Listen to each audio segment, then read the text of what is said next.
Λοιπόν, θέλω να προσέξετε πάρα πολύ όλες οι κυρίες στο επόμενο θέμα, πάρα πολύ. Και όταν λέω κυρίες εννοώ και δεσποινίδες. Από τη στιγμή που μία γυναίκα έχει κάνει έρωτα, έχει έρθει σε ερωτική, σε σεξουαλική επαφή, θα πρέπει να είναι πάρα πολύ προσεκτική, θα πρέπει προληπτικά να κάνει τεστ PAP, θα πρέπει να ελέγχεται για τον ιό αυτό που προκαλεί τον καρκίνο, τα κονδυλώματα και ενδεχομένως τον καρκίνο. Υπάρχει και το εμβόλιο για τον καρκίνο του τραχύλου. Θέλω λοιπόν να παρακολουθήσετε το βίντεο που ακολουθεί. Θα γνωρίσουμε σε λίγο τη Χρυσάνθη που είναι μητέρα 2 παιδιών και έπαθε καρκίνο του τραχύλου και θα σας ενημερώσουμε γιατί είναι πιθανό. Μία στις 2 γυναίκες δεν γνωρίζει ότι είναι φορέας του ιού. Μία στις 2 γυναίκες από αυτές που είναι φορείς. Είναι πολλές από εσάς που τώρα που μας παρακολουθείτε ενδέχεται να είστε φορέας και να μην το γνωρίζετε. Και πολλές φορές τα πιο νέα κορίτσια. Τα πιο νέα κορίτσια που θεωρούν ότι επειδή δεν έχουν πολλές σεξουαλικές επαφές, επειδή είναι πολύ νέες, θεωρούν ότι είναι και άτρωτες. Δείτε το βίντεο και σε λίγο θα πούμε περισσότερα. Με πήρε, μου είπε έχεις κακοήθεια. Έπεσα στο κρεβάτι και έκλαψα όπως κλείνουν τα μικρά παιδιά. Ο ιός των κονδυλωμάτων, η HPV, και περαιτέρω ο καρκίνος του τραχύλου δυστυχώς αποτελούν το φόβο κάθε γυναίκας. Οι μισές γυναίκες που κυκλοφορούν, που περνάνε από το ιατρείο, θα είναι φορείς του HPV.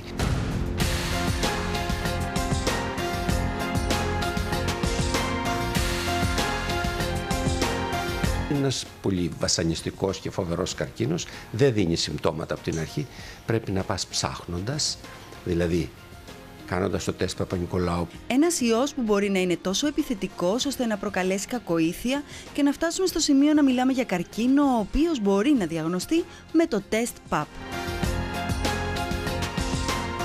Ο ιός των ανθρωπίνων κονδυλωμάτων, έτσι λέγεται, έχει πάρα πολλά στελέχη. Έχει πάνω από 150 στελέχη και είναι πολύ διαδεδομένος κυρίως τα τελευταία 30-40 χρόνια. Ακόμα και το προφυλακτικό, όπως λένε οι γιατροί, δεν είναι σε θέση να σας προστατεύσει απόλυτα από τον ιό. Το προφυλακτικό πρέπει να το συζητήσουμε, διότι δεν σε προφυλάσσει 100% και το ότι μπορεί να είστε φορέας και δεν το γνωρίζετε. Κάπως έτσι, κάνοντας το τεστ μετά από καθυστέρηση ενός έτους, η Χρυσάνθη Νιάσκου ήρθε αντιμέτωπη με τον καρκίνο του τραχύλου. Με πήρε τηλέφωνο, μου ανακοινώθηκε τηλεφωνικός το αποτέλεσμα, δυστυχώς. Απλώς παρένθεση εδώ, δεν νομίζω ότι εύκολα μπορεί να το αντιμετωπίσει άνθρωπος τηλεφωνικός να ακούει ότι έχει, ας πούμε, κακοήθεια. Έτσι λοιπόν με πήρε, μου είπε έχω και καλά νέα και κακά νέα. Τα κακά νέα είναι ότι έχεις αρχόμενη κακοήθεια, τα καλά νέα είναι ότι είναι αντιμετωπίσιμο και ότι έπεσες και στάθηκες όρθια και το βρήκαμε εγκαίρος. Η Χρυσάνθη είχε διαγνωστεί με τον ιό του HPV πριν 2 χρόνια, αλλά τότε, δυστυχώς όπως λέει η ίδια, δεν έκανε κολποσκόπηση προκειμένου να δει την έκταση των προβληματικών κυττάρων. 2 χρόνια μετά αναγκάστηκε να κάνει ριζική ιστερεκτομή. Μόνο 2 μέρες πριν την επέμβαση αισθάνθηκα ότι έπρεπε να θρηνήσω για αυτό που έχει γίνει και να το ξεχάσω την ίδια στιγμή ακριβώς. Έπρεπε να αποχωριστώ κάτι, όπως είπαμε μαζί, από τη θηλυκότητά μου την εσωτερική, αν όχι την εξωτερική. Έπεσα στο κρεβάτι και έκλαψα όπως κλείνουν τα μικρά παιδιά. Εκεί ήρθαν οι κόρες μου και μου είπαν «Μαμά, γιατί κλαις?» Και τους λέω «Κλαίω γιατί πρέπει να κάνω μία επέμβαση και θα αποχωριστώ αυτό και αυτό από το σώμα μου». Και μου λέει η μικρή μου κόρη «Μαμά, μην κάνεις έτσι, τι να το κάνεις αυτό αφού θα έχεις εμάς?»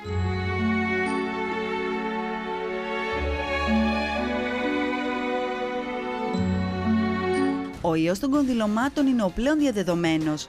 Σύμφωνα με στοιχεία των μυευτηρίων Αλεξάνδρα και Έλενα, το μήνα γίνονται 450 κολποσκοπήσεις προκειμένου να διαγνωστεί η έκταση των προβληματικών κυττάρων, ενώ κάθε μήνα γίνονται 50 με 60 καρκινικά χειρουργεία.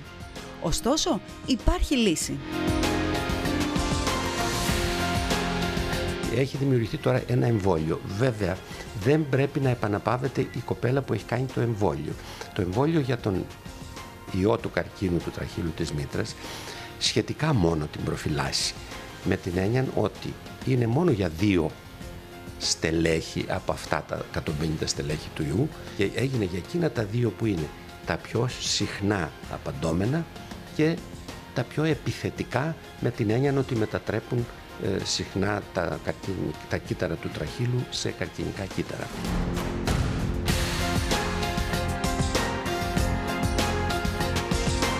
Συνιστάται τώρα να γίνεται το εμβόλιο στις νέες κοπέλες. Το γράφουν και τα ταμεία σε ηλικίες από 16 μέχρι 26 ετών, ας πούμε. Καλό είναι να γίνει πριν αρχίσει η σεξουαλική της ζωή, αλλά και να έχει αρχίσει η σεξουαλική ζωή. Καλό είναι να το κάνει το εμβόλιο, διότι αν δεν έχει ήδη πάρει τον ιό τον επικίνδυνο, να την προφυλάσει για ενδεχόμενη μελλοντική μόλυνση από τον ιό αυτό. Το εμβόλιο σε προφυλάσσει κατά 70%, ας πούμε, όχι 100%. Γι' αυτό δεν απαλλάσσεται από την υποχρέωση του ετησίου ελέγχου με τεστ Παπα-Νικολάου και γυναικολογική εξέταση η γυναίκα.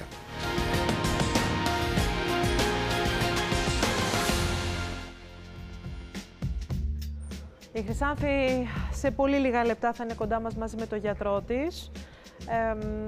Πρέπει να ξέρετε και επαναλαμβάνω ότι ο καρκίνος του τραχύλου προέρχεται από έναν ιό, ο οποίος κολλάει, μεταλλάσσεται και προκύπτει ο καρκίνος. Άρα η κάθε μια από εσάς που έχει κάνει έρωτα, είτε 15 είστε, είτε 16, είτε 17, είτε 45, είτε 50, ενδέχεται να έχει αυτό τον ιό. Το ξέρετε, το γνωρίζετε, έχετε κάνει τις απαραίτητες εξετάσεις. Σε λίγο λοιπόν περισσότερα. Προσέξτε τώρα.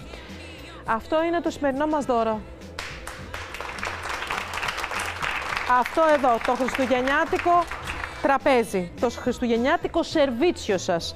Ένα σερβίτσιο το οποίο είναι φτιαγμένο από πορσελάνη, πλατίνα και χρυσό, που παρόλα αυτά μπαίνει στο πλυντήριο με πάρα πολύ απλά και ουδέτερα και φίνα χρώματα για να ταιριάζει με ό,τι έχετε στο σπίτι, ό,τι χρώμα έχετε στο σπίτι, είτε με κλασικό σπίτι είτε με μοντέρνο. Με τα κρυστάλλινα τα ποτήρια για το νερό και το κρασί, να το κρυσταλλό μας, και τα ατσάλινα τα μαχαιροπύρουνα.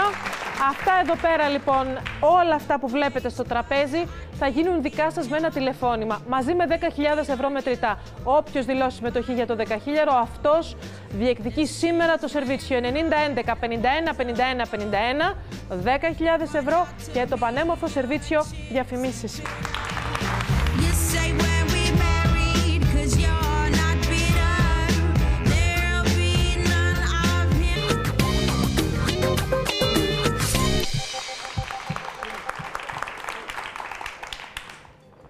Κανονικά θα έπρεπε να ρωτήσω τις κυρίες στο κοινό πότε έκαναν την τελευταία φορά τεστ ΠΑΠ.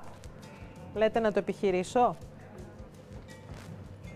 Να ρωτήσω? Σας βλέπω πολύ σίγουρες εκεί μπροστά. Πάμε να ρωτήσουμε πότε κάνατε τελευταία φορά τεστ ΠΑΠ. Πού είναι το μικρόφωνο? Θα πάω και στις νεότερες. Πότε έκανες εσύ τελευταία φορά? Πέρυσι. Εσύ? 6 μήνες. Πέρυσι. Μπράβο σας, είστε όλες τόσο συνεπείς. Πέρυσι. Τι κοινό είναι αυτό, κράτα, ευχαριστώ. Είναι όλες συνεπέστατες. Μπράβο σας. Συγχαρητήρια. Γιατί κάθε χρόνο πρέπει να κάνουμε τεστ ΠΑΠ, έτσι. Ενημερωμένες και συνεπέστατες. Είναι βέβαιο. Χρυσάνθη μου, θέλεις να μας πεις πώς ξεκίνησαν όλα? Ναι, βεβαίως. Τον Σεπτέμβριο του 2010 πήγα για τεστ ΠΑΠ. Έκανα το τεστ ΠΑΠ, βγήκε το αποτέλεσμα, διέγνωσαν τον ιό των κονδυλωμάτων. Χρυσάνθη, εσύ έκανες τεστ ΠΑΠ πάντα? Πάντα, ναι, ανελιπώς. Ωραία. Ακριβώς. Και διαγνώσεις το 10 με κονδυλώματα, με τον ιό των κονδυλωμάτων. Επειδή έχω 2 παιδιά και πριν κάνω τα παιδιά, ναι, και μετά, για πολλά χρόνια δηλαδή, ναι, έκανα τεστ ΠΑΠ κάθε χρόνο. Κάνω το 10 λοιπόν, πρώτη φορά βγαίνει διάγνωση που βρίσκει τον ιό των κονδυλωμάτων. Δεν κάνω κάτι, δεν πήρα τέτοια οδηγία να κάνω κάτι. Αφήνω μεσολαβή το 2011, το 2011 και πηγαίνω το 2012, το Σεπτέμβριο, μετά από 2 χρόνια δηλαδή. Σε εκείνο το τεστ του 12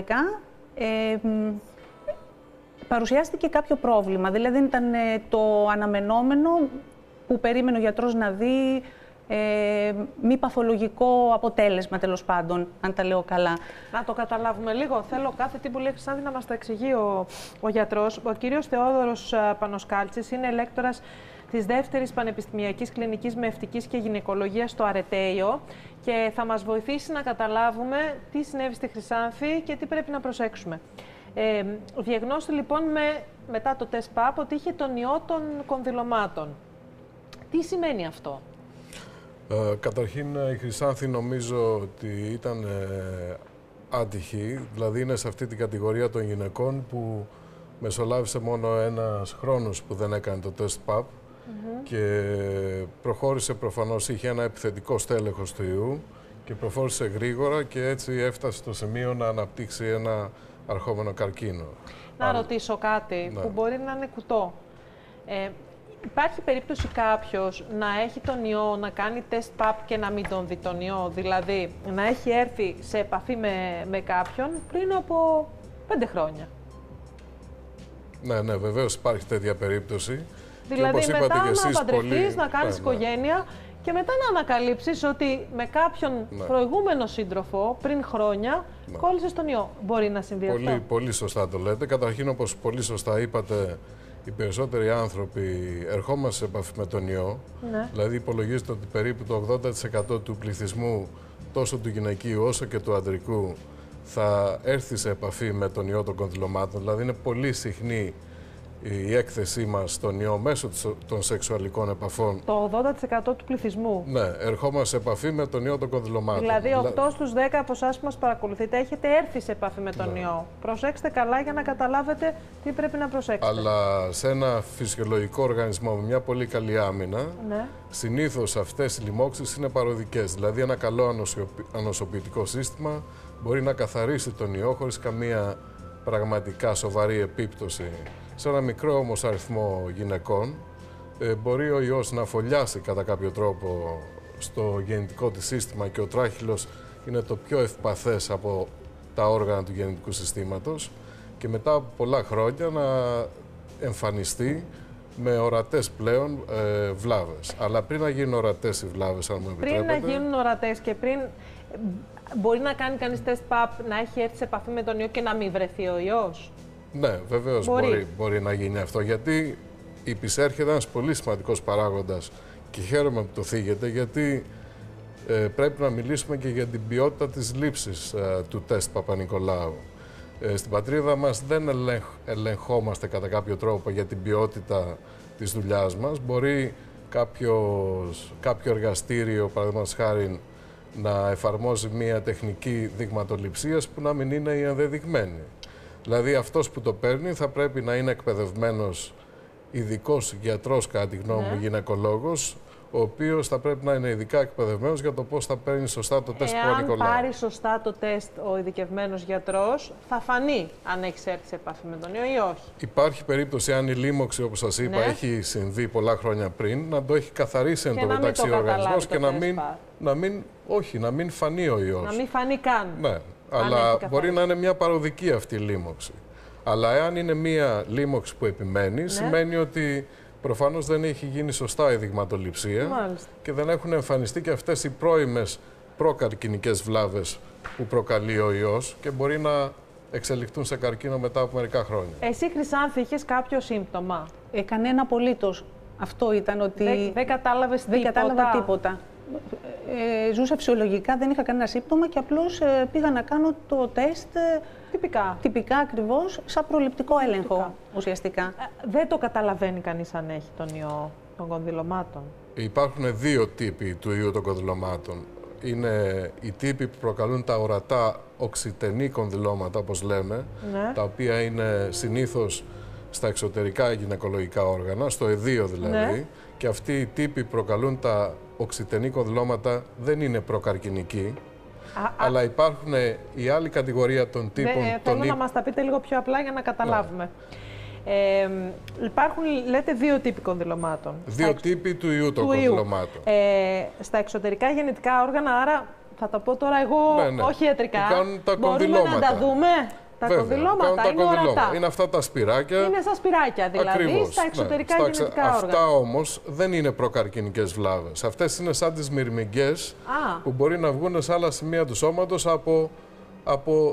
από έναν ιό, ο οποίος είναι περίπου παρεμφερής με τον ιό που μπορεί να προκαλέσει και τις καρκινικές βλάβες. Δεν είναι τόσο επικίνδυνα αυτά, γιατί τα καυτηριάζει κανείς και φεύγουν. Αλλά υπάρχει άλλη κατηγορία των ύπουλων προκαρκινικών βλαβών που δημιουργούνται από τον άλλον τύπο του ιού, που έχει προφανώς μπαίνει μέσα στα κύτταρα και δημιουργεί βλάβη στο DNA των κυττάρων του τραχύλου, προκαλεί προκαρκινικές βλάβες και αυτές οι βλάβες δεν είναι ορατές με το γυμνό μάτι, αλλά μπορούν να διαγνωστούν μόνο με τη σωστή λήψη του τεστ Παπα-Νικολάου.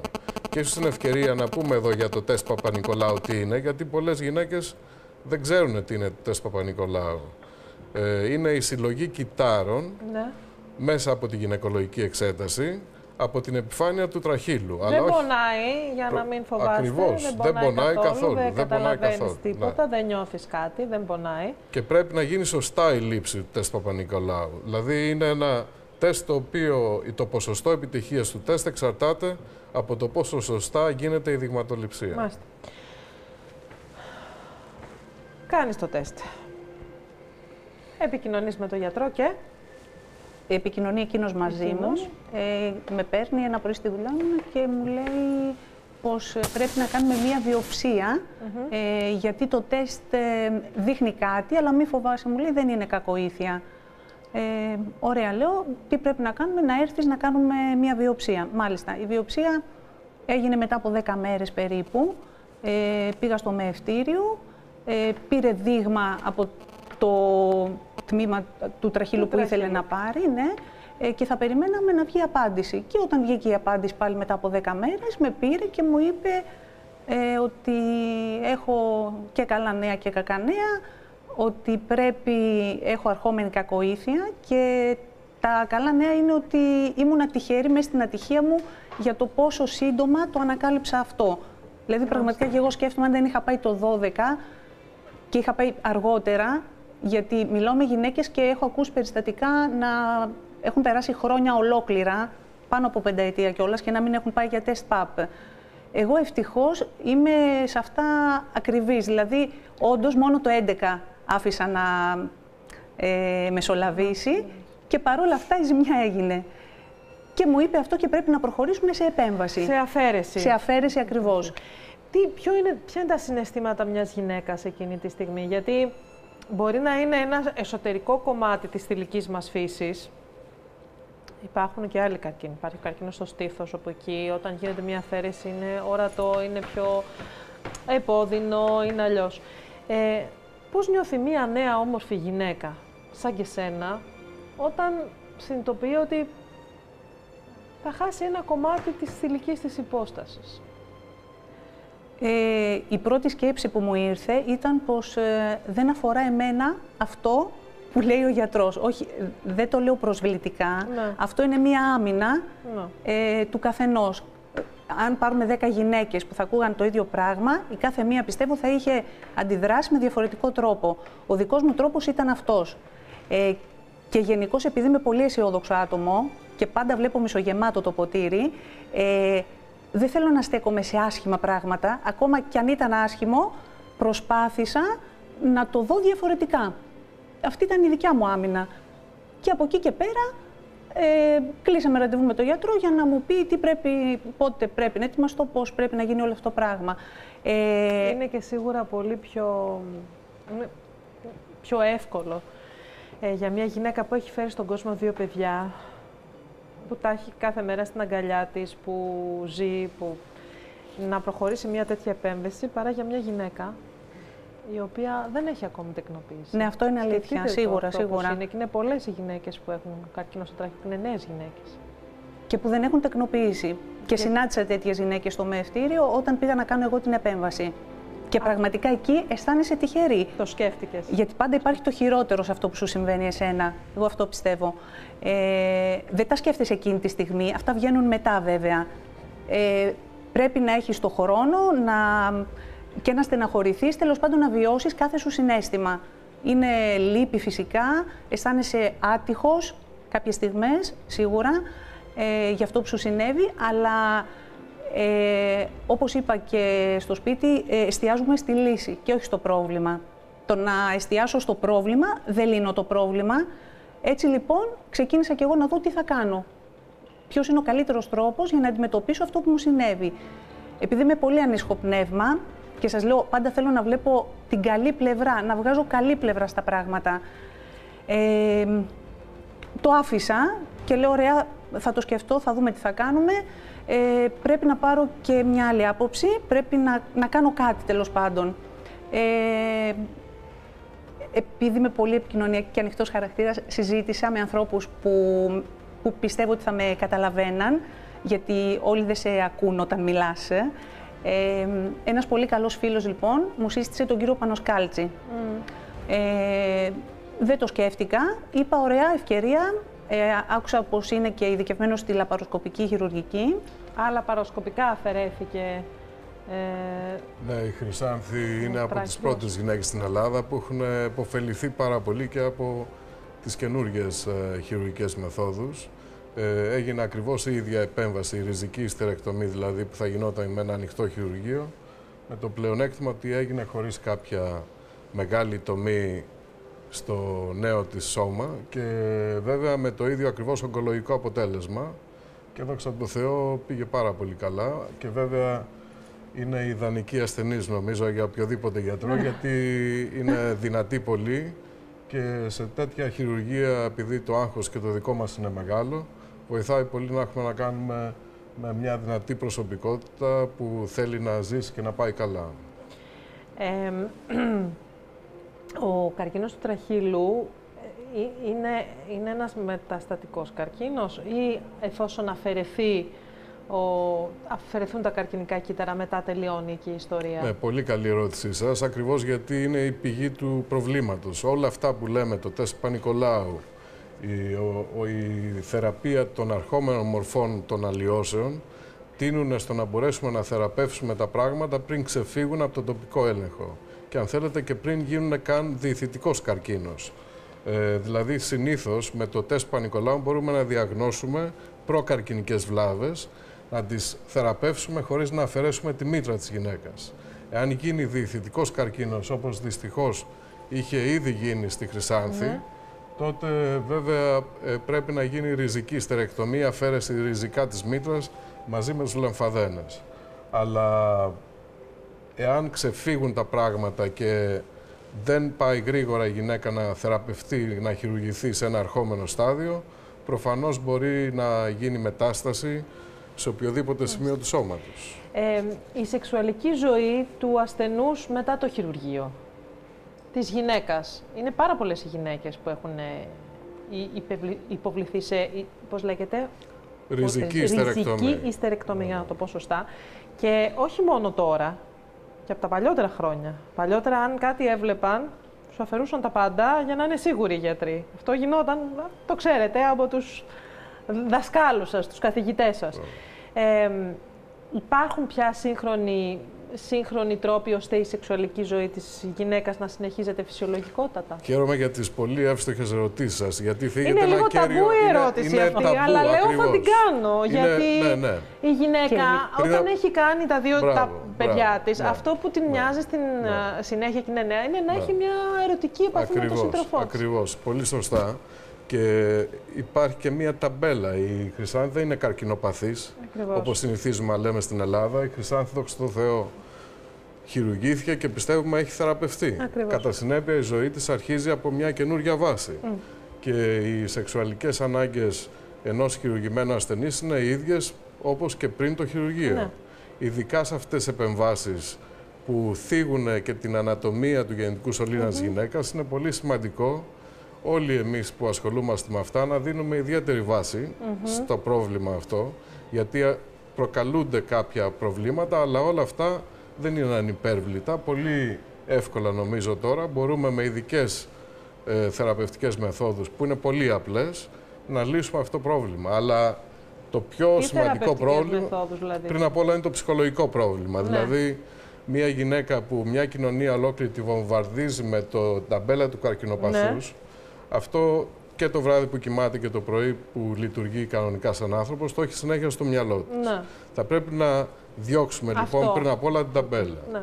Και θα πρέπει να υποστηρίξουμε πριν απ' όλα ψυχολογικά την ασθενή, ότι δεν είναι πλέον ασθενής, ότι αρχίζει ένα κεφάλαιο στη ζωή της και βέβαια πρέπει να κάνει τον προληπτικό έλεγχο των εξετάσεων, της παρακολούθησης. Αυτό είναι το ψυχολογικό κομμάτι.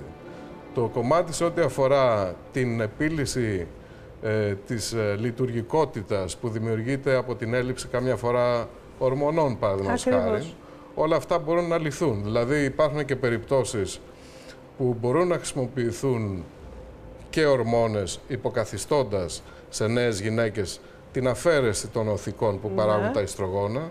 Υπάρχουν κρέμες ειδικές οι οποίες αποκαθιστούν την ενυδάτωση, την υγρασία του κόλπου.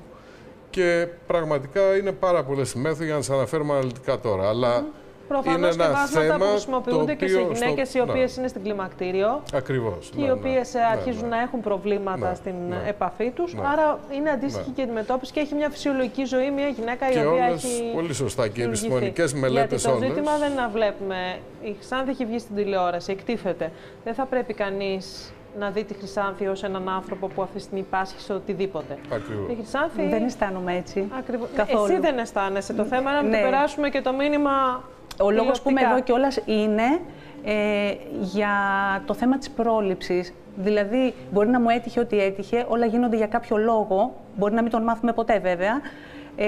Ας κρατήσουμε από αυτό το δικό μου πραγματικά ότι εγώ βρίσκομαι τώρα εδώ και μοιράζομαι με αυτό που πέρασα, αυτή την εμπειρία μου, πιστεύοντας ότι θα παραδειγματιστούν οι φίλες μας και θα είναι τακτικές σε αυτούς τους προληπτικούς ελέγχους που πρέπει να γίνονται ετησίως. Δεν πρέπει να το παραλείπουμε ποτέ. Εγώ θέλω να σου πω ότι σε αντίθεση με τις φίλες μας που είναι εδώ, έχει περάσει παραπάνω από χρόνος ήδη. Και με τη δική σου ιστορία το σκεφτόμουν και λέω, κοίταξε βρε παιδί μου. Και εμένα που είμαι μέσα στα πράγματα και διαβάζω και ενημερώνομαι, η ιστορία της με έχει αφυπνήσει. Λέω, ένα λεπτό, να πάω το γυναικολόγο μου. Πότε το έκανα τελευταία φορά, πόσος χρόνος έχει περάσει. Είναι πάρα πολύ σημαντικό. Άμα αισθάνεσαι ότι το ανοσοποιητικό σου είναι σε καλό δρόμο, δεν είναι.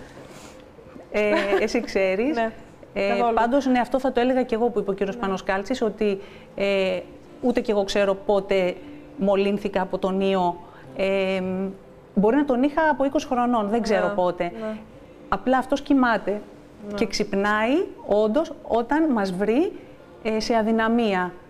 Γι' αυτό πρέπει να προσέχουμε πολύ τον εαυτό μας, πρέπει τη διατροφή μας να προσέχουμε, πρέπει να έχουμε ηρεμία και γαλήνη, να μην μας πεθαίνει το άγχος, αυτό το καθημερινό άγχος, γιατί νομίζω δεν βοηθάει κιόλας. Άγχος μόνο δημιουργικό, όταν είναι πραγματικά να έχουμε ένα καλό αποτέλεσμα σε κάτι, όχι για τις λεπτομέρειες. Εγώ έχω αλλάξει φιλοσοφία από τότε που το έπαθα και πριν ήμουνα, αλλά τώρα νομίζω ότι δεν θα κάτσω να στεναχωρηθώ για λεπτομέρειες. Τα έχω δει διαφορετικά. Μπράβο, Χρυσάνθη. Σε όλα δίκιο έχεις. Άγχος, πίεση, στεναχωριόμαστε χωρίς λόγο, αγχωνόμαστε και όλα αυτά βγαίνουν στον οργανισμό μας. Να σε ευχαριστήσω πάρα πολύ. Και εμείς ευχαριστούμε. Να ευχαριστήσω πάρα πολύ και τον γιατρό, τον κύριο Πανοσκάλση. Και να επενέσουμε την προσπάθεια του κυρίου Πανοσκάλση, γιατί μέσα από αυτό μιλάμε για την πρόληψη. Και τα είπε πολύ απλά και αναλυτικά. Καθίστε γιατρέ, γιατί θα πάμε σε διαφημίσεις. Λέω το διαγωνισμό και περνάμε σε ένα διαφημιστικό διάλειμμα. 10.000